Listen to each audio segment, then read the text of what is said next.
Good morning sir. Good morning ma'am. Moin Ahmed ji sir. बैठिए। Thank you sir. जी sir.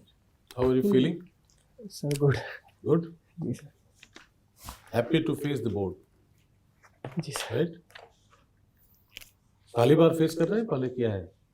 Sir interview UPSC में मेरा first time है। पहला इंटरव्यू। जी सर। मॉक में सर फोर्थ है। Fourth mock. जी सर। भारत के संविधान को पढ़ा होगा थोड़ा बहुत तैयारी के दौरान। जी सर। दो तीन विशेषताएं बताइए संविधान की।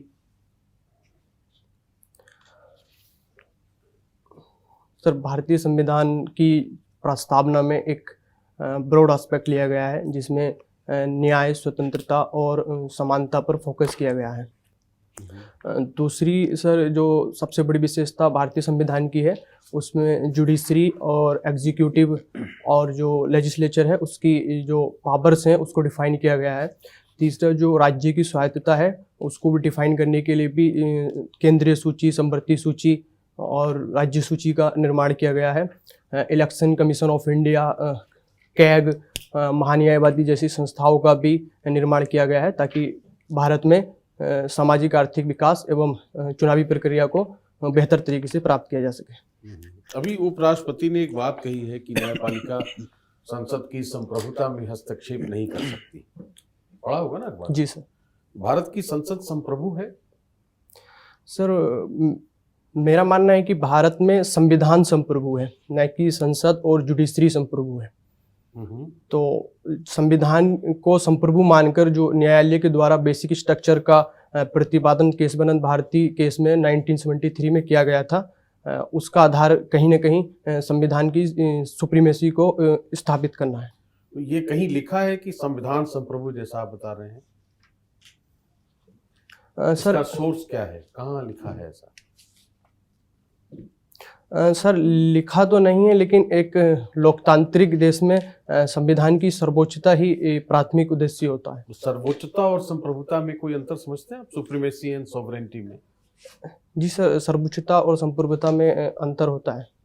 जैसे हम कह सकते हैं कि जो ब्रिटेन की पार्लियामेंट है वो संप्रभु होने के साथ साथ सुप्रीम भी है, लेकिन भारत की अगर हम संसद की बात करें तो संप्रभु है लेकिन सुप्रीम नहीं है। अच्छा, श्योर? जी सर। कैसे? सर क्योंकि जो पार्लियामेंट लॉ बनाती है वो पूरी तरीके से निरपेक्ष नहीं है और जुडिशरी के द्वारा जुडिशियल रिव्यू किया जा सकता है। बेसिक स्ट्रक्चर पर भी उन्होंने सवाल उठाया है। जी सर। क्या है बेसिक स्ट्रक्चर ये? Sir basic structure supreme court के द्वारा केशवानंद भारती केस में ही डिफाइन किया गया है। संविधान में इसका कोई लिखित प्रमाण नहीं है और बेसिक स्ट्रक्चर का तात्पर्य ये है कि ये आप संविधान में संशोधन कर सकते हैं लेकिन संविधान की आत्मा में आप संशोधन नहीं कर सकते, जिसका प्रतिपादन किया गया था। और संसदीय शासन, लोकतांत्रिक प्रक्रिया जैसे कुछ महत्वपूर्ण प्रावधान बेसिक स्ट्रक्चर का पार्ट है। तो सुप्रीम कोर्ट की ये एक रूलिंग है बहुत पुरानी कि doctrine of the spirit of the constitution is not applicable. जी सर। संविधान की आत्मा का सिद्धांत भारत में प्रचलित नहीं है, तो आत्मा को कैसे ढूंढेंगे हम संविधान की? सर आत्मा को ढूंढने के लिए जहाँ तक मेरी समझ है केशवानंद भारती केस से पहले सुप्रीम कोर्ट फोकस करता था संविधान में लिखित शब्दों पर। जैसे हमको देखने मिला कि एपी गोपालन केस में भी सुप्रीम कोर्ट कहीं ना कहीं फंडामेंटल राइट की रक्षा करने में विफल हो गया, लेकिन केशवानंद भारती केस के बाद मेनका गांधी केस में सुप्रीम कोर्ट ने ड्यू प्रोसेस ऑफ लॉ की बात कही, जिसमें हम संविधान की आत्मा को ढूंढ सकते हैं। गोपालन केस के जजमेंट को आप सुप्रीम कोर्ट की फेलियर मानते हैं? जी सर, फेलियर तो मैं नहीं कह सकता, लेकिन उस टाइम क्योंकि जुडिशरी और संसद के बीच संतुलन और समन्वय था तो जुडिशरी इसी हार्मोनी को आगे बढ़ाने का प्रयास कर रही है। ठीक है, एक प्रश्न का और उत्तर दीजिए। भारत में जो रूल ऑफ लॉ है, विधि का शासन, राइट, वो किस तरीके से इन्फोर्स किया जाता है, कैसे होता है, कितना मजबूत है, कितना कमजोर है व्यवहार में?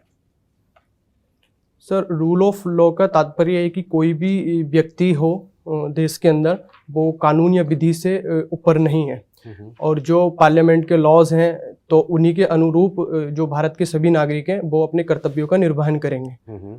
और हम चाहे सार्वभौमिक वयस्क मताधिकार की बात हो या जो एलिजिबिलिटी संवैधानिक पदों की होती है उसमें हम देख सकते हैं कि रूल ऑफ लॉ का पालन किया जाता है। किसी को विशेषाधिकार नहीं है कुछ आपराधिक मामले हैं, जैसे कि राष्ट्रपति और गवर्नर को कुछ विशेष परिस्थितियों में विशेष अधिकार प्राप्त हैं।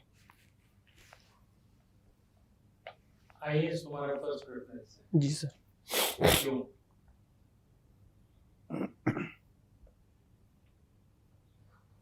सर कहाँ से प्रभावित हुए तुम?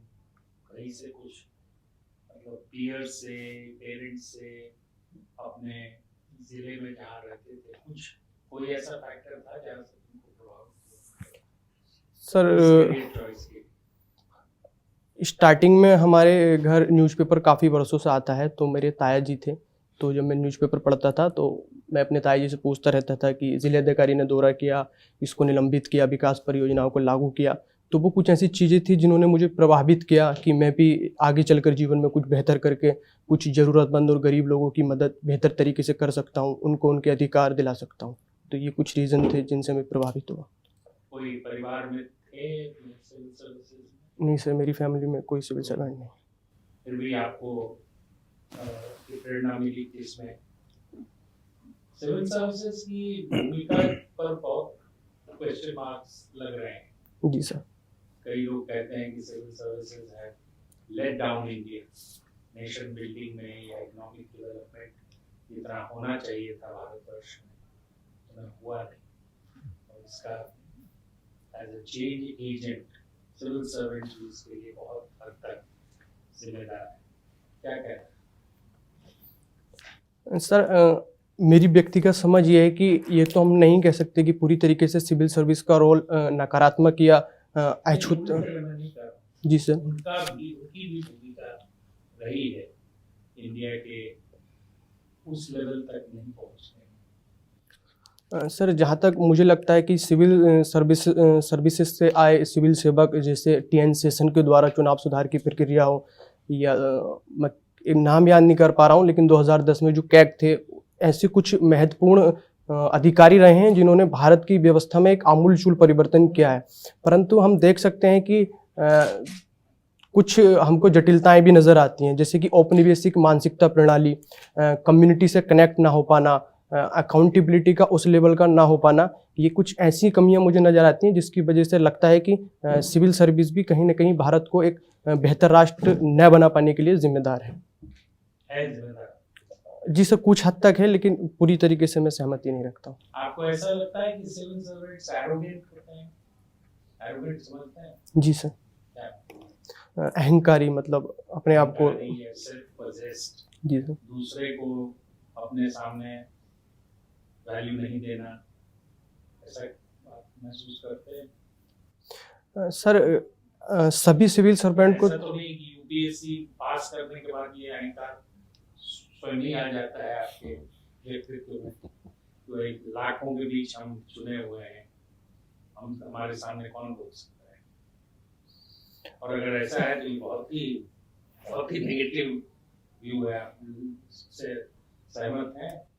सर मैं पूरी तरीके से सहमत नहीं हूँ। इसके लिए जो मैं उत्तरदायी कारक मानता हूँ वो व्यक्ति की सामाजिक, आर्थिक, शैक्षणिक पृष्ठभूमि को मानता हूँ कि वो किन पृष्ठभूमियों से बढ़कर सिविल सर्विस में आया है। कुछ परिवार या कुछ जातियाँ अगर हम कहें तो उनके अंदर ये रीति रिवाज देखने को मिलता है कि वो एरोगेंट टाइप होते हैं, और समाज में ऐसे बहुत सारे उदाहरण हमें देखने को मिलते हैं। लेकिन कुछ लोग बहुत ही निचले ग्राउंड लेवल से आते हैं जिन्होंने समाज के लिए काफ़ी बढ़ चढ़कर काम लिया है और लोगों के साथ काफ़ी कनेक्टेड भी रहे हैं। हाँ, लेकिन निचले लेवल वाले भी बहुत एरोगेंट हो जाते हैं। हाँ जी सर, कुछ केसेस। कुर्सी मिलती है जी सर। तो वो एरोगेंट होना उनका एक चरित्र में परिवर्तन आ जाता है। ये बताओ कि लीडरशिप क्वालिटीज तुम्हारे अंदर है? जी सर। तुम्हारे हॉबीज से लग रहा है। तो अगर तुम्हारी पहली जब पोस्टिंग होगी आईएएस में, एसडीएम किसी सब डिवीजन में, जी सर, तुम्हारे क्या ऐसे कुछ दो चार ऐसी एक्टिविटीज होंगी जिससे तुम्हारा ये पता चल सके कि here is a IAS officer who means business, who is different from others? क्या करोगे ऐसा? सर सबसे पहले तो मैं अपने कार्यालय में जितने भी अधिकारी या अधीनस्थ काम कर रहे होंगे उनसे मिलकर बात करूंगा कि आप मेरे साथ फ्रेंडली रह सकते हैं, मुझे एज ए सीनियर ट्रीट ना करें। जैसे कि आजकल देखा जाता है कि एक हायरार्की बनी हुई है, तो उससे उनके अंदर एक कॉन्फिडेंस बिल्डिंग डेवलप होगी। दूसरा, मैं उनको मोटिवेट करूंगा कि हर किसी को अपनी जिम्मेदारी के अनुरूप कार्य करना है, ताकि हमें भारत के विकास में, समाज के विकास में योगदान प्राप्त कर सकें। और तीसरा, मैं कोशिश करूंगा कि ग्राउंड लेवल पर जाकर जो भी मेरे द्वारा प्रयास किए जा सकें, जैसे कि युवाओं को मोटिवेट करना, ग्राम प्रधानों से बातें करना, ताकि जो भी ग्रामीण लेवल की समस्याएं हैं, या अगर मैं शहर में हूं तो यातायात की जो प्रॉब्लम है या अपशिष्ट प्रबंधन की जो प्रॉब्लम सामने आती हैं, उन पर जाकर मैं काम कर सकूं। आप बरेली से हैं? नहीं सर, मैं मुरादाबाद डिस्ट्रिक्ट से। मुरादाबाद से। तो इस इलाके से क्रिकेट आपका हॉबी भी है? जी सर। खेलते भी हैं? जी सर। क्या करते हैं, बैट्समैन हैं या सर ऑलराउंडर? ऑलराउंडर। अच्छा, तो अपने इलाके से कुछ क्रिकेटर्स का नाम बताओ जो तुम्हारे इलाके से उन्होंने राष्ट्रीय स्तर पर नाम कमाया हो। सर जिला मुरादाबाद से जाने वाले इंटरनेशनल क्रिकेटरों में पीयूष चावला हैं, अंडर 19 में शिवा सिंह खेले हैं, और पड़ोसी डिस्ट्रिक्ट की बात अगर करें तो अमरोहा से मोहम्मद शमी अहमद हैं, संभल से मोहसिन खान लखनऊ सुपर जायंट्स में, और यूपी की रणजी टीम में शिवम सिंह और आर्यन जुयाल, ये ऐसे कुछ क्रिकेटर हैं जिन्हें मैं जानता हूँ, वो मेरे सीनियर भी रहे हैं। अच्छा, और महिला क्रिकेट में भी हैं कोई? महिलाएं भी क्रिकेट खेलती हैं? सर महिला क्रिकेट में यूपी में अंडर 23 में एक गर्ल्स का चयन हुआ है, बट मैं इस टाइम नाम याद नहीं कर पा रहा हूँ उनका। क्रिकेट के हाल फिलहाल के जो आइकन्स हैं उनके संदर्भ में कहा जाता है कि अब तेंदुलकर, राहुल द्रविड़ और सहवाग जो बड़े शहरों से आए, और अब जो रिसेंट क्रॉप ऑफ क्रिकेटर्स हैं वो छोटे शहरों से आ रहे हैं, और उनमें बहुत ज़्यादा पोटेंशियलिटी है, उसको उभारने की ज़रूरत है। क्या वजह है? सर अगर हम देखें तो सचिन, सहवाग, द्रविड़ की जो टाइमलाइन है, सचिन तो 90-80 के डिकेड्स में इंडियन टीम में आए थे, लेकिन सहवाग और द्रविड़ का कार्यकाल बाद का है। उसके बाद से वो सबसे महत्वपूर्ण कारण है वो आईपीएल का 2008 में स्टार्ट होना है। जब से आईपीएल स्टार्ट हुआ है तो इंडिया में पूरा क्रिकेट कल्चर ही बदल गया है, और क्रिकेट एज ए पहले माना जाता था कि आप टाइम वेस्ट कर रहे हैं, लेकिन आज लोग इसको एक प्रोफेशन के तौर पर देख रहे हैं और कहीं ना कहीं इसमें अपना टाइम इन्वेस्ट कर रहे हैं। तो और यंगस्टरों को मौका भी मिल रहा है। आज भारतीय टीम में कई ऐसे खिलाड़ी हैं जो कहीं ना कहीं आईपीएल की उपज हैं, चाहे वो जसप्रीत बुमराह हो, मोहम्मद सिराज हो, ये ऐसे कुछ क्रिकेटर हैं। तो जो मेजर चेंजेस हुआ है वो आईपीएल है, उसके बाद नई तरीके के खिलाड़ी उभर कर सामने आए।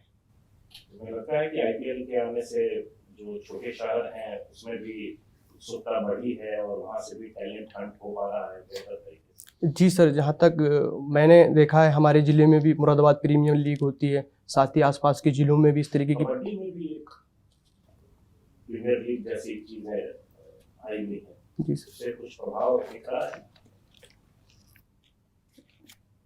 सर कबड्डी के क्षेत्र में क्योंकि लोकप्रियता क्रिकेट के मुकाबले बहुत कम है, और जो क्रिकेट के अलावा भारत में अन्य स्पोर्ट्स हैं उनके सामने जो चुनौतियां बनी हुई हैं वो भी अलग प्रकार की हैं। तो क्रिकेट के प्रति ये लुभावनापन, ये भक्ति भाव, ये ऐसा क्यों है भारतीय उपमहाद्वीप में? केवल भारत की बात नहीं है, चाहे पाकिस्तान हो, श्रीलंका हो, बांग्लादेश हो, इतना लोकप्रिय खेल कैसे हो गया? क्या कारण है? सर सबसे बड़ा तो इसका ऐतिहासिक कारण है कि भारत, बांग्लादेश और पाकिस्तान ये ब्रिटेन की कॉलोनी रहे हैं, तो ब्रिटेन के द्वारा ही क्रिकेट इंट्रोड्यूस किया गया था, तो कहीं ना कहीं ये इनहेरेंट है इन सभी देशों में। दूसरी चीज़ ये है कि इन देशों में क्रिकेट के लिए जो इंफ्रास्ट्रक्चर है या जो डिमांड्स क्रिकेट की होती है तो वो काफ़ी ज़्यादा है, और ये कंट्री क्रिकेट में सक्सेस भी रहे हैं, चाहे पाकिस्तान हो या इंडिया हो या वर्तमान में। कारण पूछना चाह रहा हूँ, खेल तो और भी कई इंट्रोड्यूस हुए, मॉडर्न गेम्स इंट्रोड्यूस हुए कोलोनियल पीरियड, क्रिकेट में ऐसी क्या बात थी कि? सर एक तो ऐतिहासिक कारण नज़र आता है। वही मैं जानना चाह रहा हूँ कौन से ऐतिहासिक कारण? सर ब्रिटेन के द्वारा खेला जाता था, क्रिकेट इंट्रोड्यूस किया गया तो सभी बांग्लादेश और पाकिस्तान भी इंडिया का ही पार्ट था। तो जब खेला जा रहा था तो एक इसकी पॉपुलैरिटी मतलब बनाने में काफ़ी हेल्प मिली। और ये यूक्रेन और रूस का जो कॉन्फ्लिक्ट हो रहा है उसमें यूनाइटेड नेशंस की भूमिका से आप प्रसन्न हैं या आपको लगता है कि कुछ मामला? सर यूएन की भूमिका से मैं प्रसन्न नहीं हूं, क्योंकि मुझे क्या बदलाव होने चाहिए?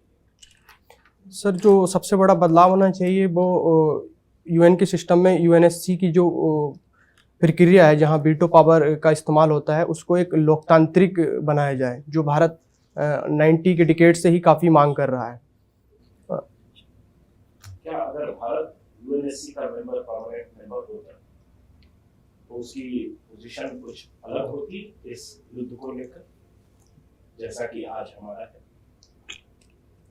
सर जहाँ तक मेरी व्यक्तिगत समझ है तो हम आज अगर हम यूएनएससी के मेंबर होते तभी भी इसी स्टैंड के साथ काम करते। तो फिर कैसे सॉल्यूशन कैसे होगा? सर मेरा मानना है कि यूएनएससी में इंडिया को ही सिर्फ मेंबर बनाने की बात नहीं की जा रही है स्थायी, सारे ही विश्व के चाहे ब्राज़ील हो, जर्मनी हो, जापान हो, इनको स्थायी बनाने की बात की जा रही है और अफ्रीका को प्रतिनिधित्व देने की बात की जा रही है, और साउथ अमेरिकी देश या अफ्रीका के जो अन्य देश हैं उनका भी प्रतिनिधित्व बनाने की बात की जा रही है। तो एक सभा है यूएनजीए जनरल असेंबली, लेकिन सर यूएनजीए एक सभा है, लेकिन उसके द्वारा जो प्रस्ताव पारित होते हैं वो इतने बाइंडिंग नहीं होते, और वो इतने अगर मैं कहूँ तो वीटो पावर से संतुष्टि है तुम्हारी? ये रहना चाहिए सिक्योरिटी काउंसिल मेंबर्स के लिए? सर रिफॉर्म होना चाहिए वीटो पावर के संदर्भ में, और जो देश जो विश्व क्या रिफॉर्म होना चाहिए भाई, कुछ सर अफ्रीका की जो कंट्रीज़ हैं उभरती हुई उनको भी वीटो पावर दी जानी चाहिए। तो ठीक है, एक भी देश कोई वीटो लगा देगा काम।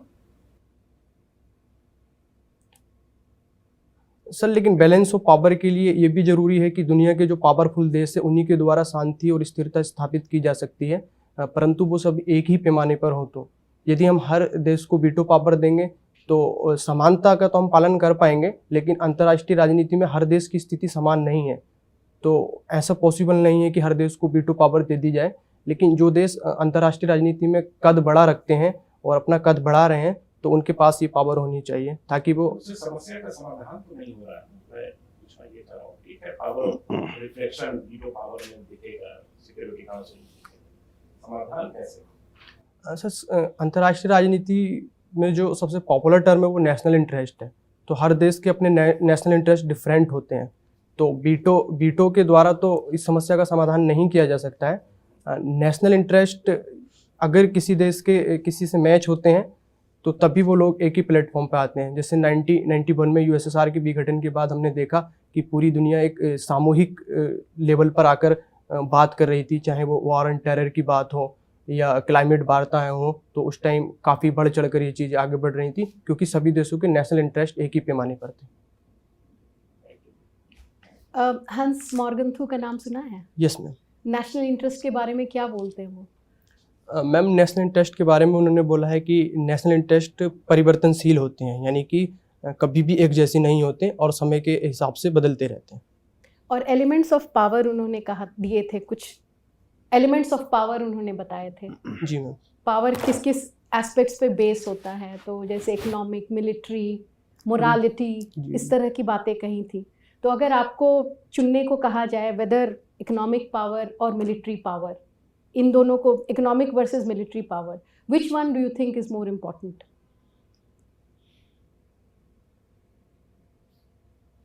मैम मैं व्यक्तिगत रूप से इकोनॉमिक पावर को चुनना पसंद करूंगा, क्योंकि हमने देखा है कि चाइना के द्वारा इकोनॉमिक पावर को ही हासिल करने की कोशिश की गई और आज उसने इकोनॉमिक पावर के द्वारा अपनी जो मिलिट्री पावर है या अन्य क्षेत्रों में जो भी पावर है उसको हासिल किया है और वर्तमान में एक मेजर सुपर पावर बनकर सामने उभरा है। फंजिबिलिटी कॉन्सेप्ट सुना है? इसी संदर्भ में मॉर्गन्थु ने कहा था कि फंजिबिलिटी होती है एक चीज़, कि आप एक पावर को दूसरे पावर में बदल सकते हैं।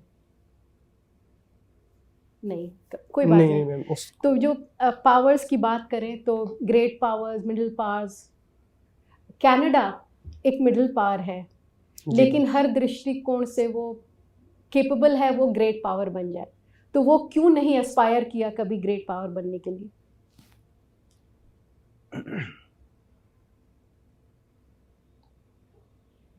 मैम, कनाडा के संदर्भ में जो मुझे ज्ञात होता है, एक तो उनके पास जो भौगोलिक एरिया है तो वो काफ़ी अलग टाइप का है। अगर हम देखें तो उनकी जो मोस्ट पॉपुलेशन है वो साउथ में ही रहती है। नॉर्थ का जो उनका एरिया है वो पूरी तरीके से बर्फ़ का डेजर्ट अगर हम कह सकते हैं तो वो है।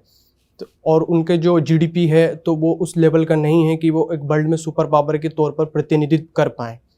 और तीसरी चीज़, उनका जो मिलिट्री पे एक्सपेंडिचर है तो वो भी उतना स्ट्रॉन्ग नहीं है कि वो एक मेजर सुपर पावर का दावा कर सकें। और चौथी जो इम्पोर्टेंट चीज़ मुझे नज़र आती है कि वैश्विक मंचों पर कनाडा की भागीदारी उस लेवल की नहीं है कि उनको एक मेजर सुपर पावर के तौर पर वर्ल्ड रिकॉग्नाइज करेगा। क्यों? अगर आप देखें कि वो जो एड प्रोवाइड करता है तो कनाडा में उसकी फॉरेन मिनिस्ट्री में एक मेजर कंपोनेंट होता है ऑफिशियल डेवलपमेंट असिस्टेंस, जिसके तहत वो सारे अफ्रीका को एड प्रोवाइड करता है। तो अगर आप उस तरह से कहें कि वो उसका प्रभाव नहीं है वैश्विक स्तर पे, वो कहना गलत होगा। आपका ऑप्शनल था उसमें कनाडा के ऊपर, इग्नू में, पॉलिटिकल साइंस में आपने कनाडा के बारे में पढ़ा था? क्योंकि उसमें एरियाज भी होते हैं ना इग्नू के एमए पेपर में। मैम, मेरी जो यूपीएससी की प्रिपरेशन थी उसी के बेसिस पे मैंने इग्नू का एग्ज़ाम दिया था। तो लेकिन आपने इग्नू से एमए पॉलिटिकल साइंस किया है? जी मैम। और एक और बस लास्ट क्वेश्चन, ग्लोबल साउथ क्या एंटिटी है? ग्लोबल साउथ कैसे मानते हैं कि एक कंट्री ग्लोबल साउथ है? मैम, पहले और अब की परिभाषा में अंतर आ गया है, लेकिन ग्लोबल साउथ को मोटे तौर पर मानते हैं कि जो देश साधन गोलार्ध में है और अल्प विकसित एवं विकासशील देश हैं तो उन्हें ग्लोबल साउथ के रूप में परिभाषित किया जाता है। इसमें मोस्टली लातिन अमेरिका, अफ्रीका और भारत जैसे देश आते हैं। ऑस्ट्रेलिया कहाँ आता है? ऑस्ट्रेलिया भी साधन गोलार्ध में आता है। तो उसको ग्लोबल साउथ का हिस्सा मानते हैं? मैम, कोई एक व्यापक परिभाषा सर्वमान्य नहीं है, ऐसा मोटे तौर पर मानते हैं कि सदन जो गोलार्ध है उसमें जो कंट्री एलडीसी हैं या विकासशील हैं तो वो मानते हैं, क्योंकि ऑस्ट्रेलिया एक विकसित देश की कैटेगरी में माना जाता है तो इसलिए उसको ग्लोबल साउथ का पार्ट नहीं मानते। इसी से रिलेटेड है साउथ साउथ कोऑपरेशन। कौन सा विश्व का नेता जो अभी बहुत न्यूज़ में है, उन्होंने ये कॉन्सेप्ट दिया था साउथ साउथ कोऑपरेशन? अभी वो लास्ट 10 दिनों में पूरे विश्व में न्यूज़ में छाए हुए हैं। मैम, एग्जैक्ट मुझे पता नहीं, लेकिन मैं गैस कर सकता हूँ। हाँ, गैस कर। मैम, शायद भारत के प्रधानमंत्री। नहीं, जी सॉरी, लूला ने दिया था ये। जी ब्राजील। जी जस्ट राइट। सो मोइन, ये बताएं, अगर आपका रैंक अच्छा आता है, will you opt for home cadre और will you opt for some other cadre, any free cadre? I mean sir, मैं होम कार्डर ही प्रेफर करूँगा। क्यों?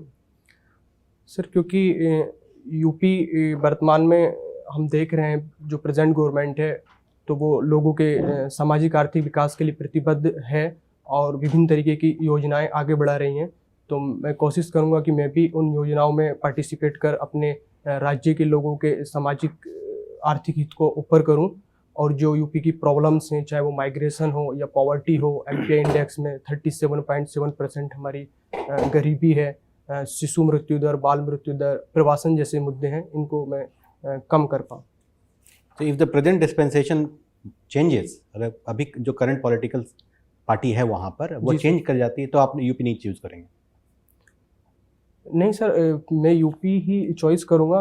मैं कह रहा हूँ कि जो वर्तमान सरकार है वो, जहाँ तक मैंने अपना होश संभाला है तो मैं देख पा रहा हूँ कि डेवलपमेंट और अन्य मुद्दों पर बढ़ चढ़कर प्रयास कर रही है। वही मेरा सवाल है आपसे कि अगर ये वर्तमान सरकार नहीं रहेगी और पुरानी जो सरकार रह चुकी, बीट ऑफ मायावती और बीट ऑफ, अब तो मुलायम जी रहे नहीं, उनके बेटे का अगर सरकार आता है तो क्या आप नहीं चूज़ करेंगे यूपी? नहीं सर, तभी भी मैं यूपी ही चॉइस करूँगा। तो उसकी क्या वजह होगी?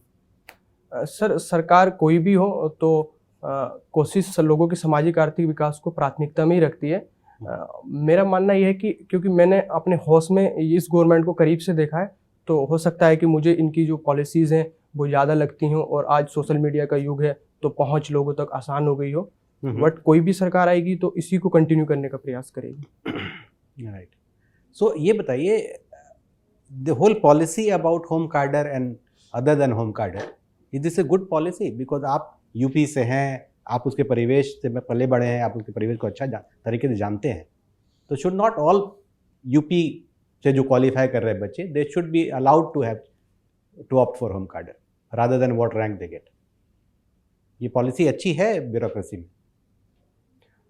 सर, मेरी व्यक्तिगत समझ है कि ये पॉलिसी देश की एकता और अखंडता को मजबूत बनाने के लिए काफ़ी बेहतर है, क्योंकि यदि मुझे तमिलनाडु या केरल कैडर भी अगर मिलता है तो वहाँ पर मेरे द्वारा लोगों के उत्थान के लिए ही कार्य किया जाएगा, जो देश की एकता और अखंडता को मजबूत करेगा। और इसी तरीके से जो अन्य राज्य के सिविल सर्वेंट होते हैं वो विभिन्न राज्यों में जाते हैं, तो देश में समन्वय का एक माहौल बनता है, जो इस सिविल सर्विस के पर्पस को प्राप्त करने में काफ़ी ज़रूरी है। Thank you. Thank you Moin, will just call you. बुलाता हूँ तो। जी, थैंक यू सर।